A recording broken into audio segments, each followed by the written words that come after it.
kongo wababara ntuzusubira kubyubaka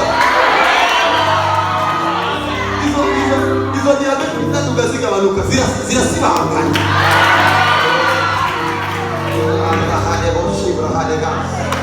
naheza Imana naheza izina ry'Imana yitwa El Shaddai Adonai El Gibor Sabaoth Yesu Kristo amashimwe cyane kuri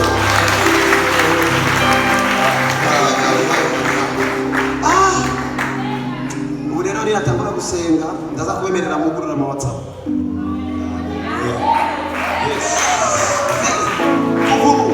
mwishengero rya Sabaoth Church ijya minota 30 yani macenge 20 nyuma ndiko sengera abantu mwejeje kuvugisha abantu bose bemerewe kugura WhatsApp kugira ngo bagume batubwire icyo biriko birinjira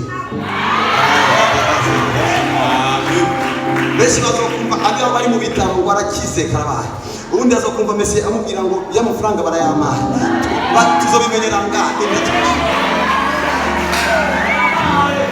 so niba ura n'umuntu kugira ngo nimba Imana zabo zarapfuye baze bagerageza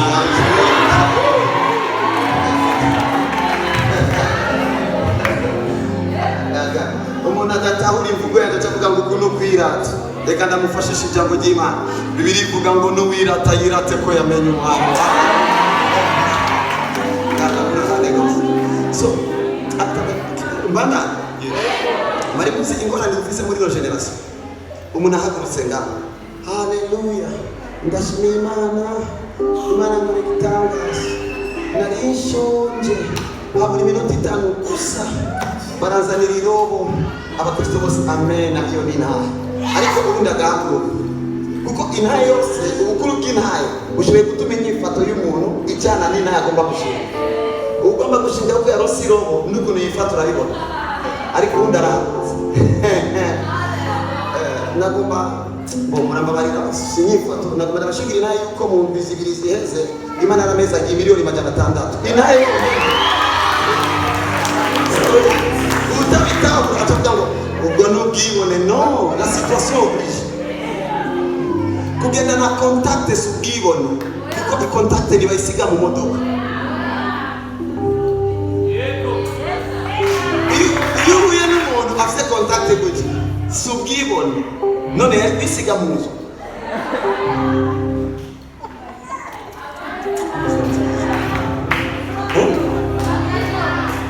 ndiyo bisiga mu modoka ategeka kugira iki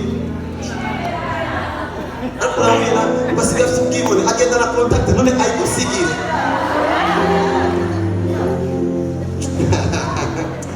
haleluya so biranashika telefone imwe ugasanga birashobotse kuyishira mu mufuko kubera ko espace irakwiye ariko izi telefone ni ndende gute ngo sigage na telefone mu kuboko none ushaka kwashira mu mufuko kandi ari nini iyawe ni ntoya nicyo gituma akwiye ndaheza agiye ubuzima bwawe nasabye Imana igukorera ibyiza bibonwa na bose nasabye Imana igukorera ibyiza bibonwa na bose ndaheza agiye ubuzima bwawe negashidele hazega ndaheza agiye ubuzima bwawe okay ndetse rero aho hantu Bibiri irambiye ngo bashata na basata bagiye nimuze kuri jewe ngo masigure boro ndumwigisha nibavuze muri passé nibavuze muri fitire ngo muzoze no aya umwigisha yabitahuye ntiyavuze ngo muzoze yavuze ngo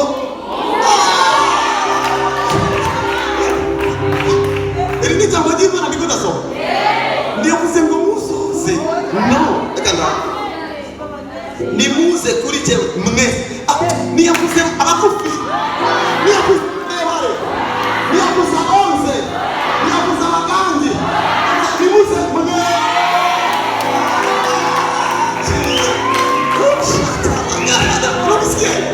mandrupele bahaza niyakuza abagwaye malaria n'abagwaye imitima barimo n'abagwaye sida barimo niyamanga kakakana iri ni jambo ry'Imana ndatereka ndasubire nimuze iyi ni invitation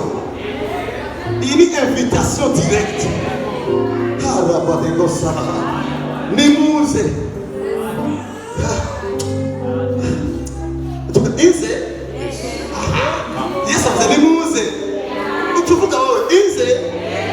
nimuze. Yesu achavuga ngo ego. Nimuze. Ego. Niwe adutumie. Ashala brahade gose. Mubiriza rero ndakubwire abatumie. Engegegega basiga la hade gose. Abananiwe. Reka ndakubwire. Urabona ko Trump ari president muri Amerika. Atanze ino invitation mu gitondo. Ku mugoroba zo bayihanye. Agize gutya ngo nimuze abanyamerika bose bananiwe ku minota 30. Aza gusanga huzuye ba Beyonce bose bananiwe n'urumogi, barikeri bananiwe n'ubwoba bw'urupfu rukora basibake kuza. Aza gusanga abantu benshi bamutonze ku muryango, ariko umugabo natinya guhamagara abanyangorane kuko afisinisho kuri bose, afisinisho kuri bose. Okay, avuze ngo nimuze abananiwe. Niyavuze ikikunanije bamwe bananiwe. Abakobwa bamwe bananijwe no kuba bamazigiye babi wabo bagomba kuza kujimuza, agomba kubikirura. Abandi bagabo bananijwe no kubura kashi, agomba kubatabara. Abandi nabo bananijwe n'ingwara, agomba kubatabara. Yavuze ngo nimuze, niyatoraguye bamwe yavuze ngo nimuze mwese. Abagize jewe mfise ibintu byananiye ndaje mutama Yesu ndaje. Mukanya gato umva niwe yandungitse, sije nirungitse, yandungitse ndababwire ngo nimuze. Ndabaheza je bizira yaje. Niyavuze gusa bananiwe. Hariyo kunanirwa no kuremerwa. Kunanirwa ni kimwe, kuremerwa ni kindi. Hari igihe situation ibariho ikarengera ingomezi z'umuntu. Hari igihe ubuzima bubati kugeza aho navuga ngo ni ukuri ndaremerewe. Hariyo imvugo ivuga ngo ndananiwe, n'imvugo ivuga ngo ndaremerewe. Unaniwe n'udashoboye, uremerewe n'uwagerageje bitashobotse. Ziguri kirundi ayanga nyuma ziguri kirundi ngo akivukiyemo reka jya mujyaga mu makati na Igiswahili cyane. Uri muntu yananiwe sigura ngo ntiyashoboye aratumiwe, ariko hari ubundi yagerageje biranga araremerewe. Yesu rero niyatumiye wowe gusa wananiwe, n'uwagerageje bikanga amubwiye ngo nagara hadegoza. Amina, amina. Umugabo ndiko ndavuga yabaye gukubitirwa ingorane yawe imbere yo kuhura nayo, kugira ngo ingorane niyaza uyigire wangorane watakaje adresse mutama yarabirangije pale pale masi brahadia sasa. Reka atugire none Yesu kuduhamagara ngo dukoreshe iki tubwire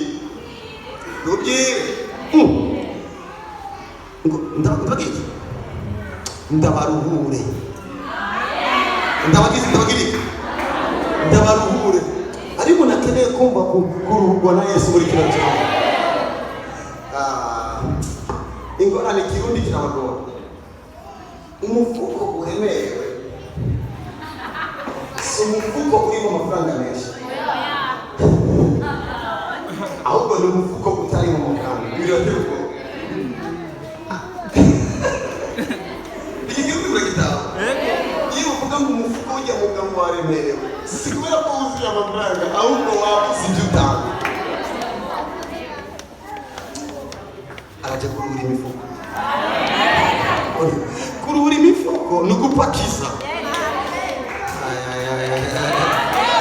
Araje kuruhura inda zacu, araje kuruhura imitima yacu, araje kuruhura ibyumviro byacu, araje kuruhura ibyacu mu izina. Niba nde biteguye kubona Imana ibakorera, urashobora gutangura gusenga kuko cyanzanye ngano kugukorera. Lembragadiya bazuza haresh muri umwanya uri kurasenga. Umuntu afise ukubabara ku mutwe umutsi ku mutwe amata hejuru urakujya cyane, urashobora guhaguruka. Ndabona kiretse kugukuribwa ngaha n'itisho arigeri kubabaza ukuntu yokebitamwe kalabrahede bosiza kandi goshkana hazeni ambrahade bosiza hade gosh lambragadiya mando sizi hada shedere bosiga lagara de bosiza abrahade boshimbrahade bosare de mundilash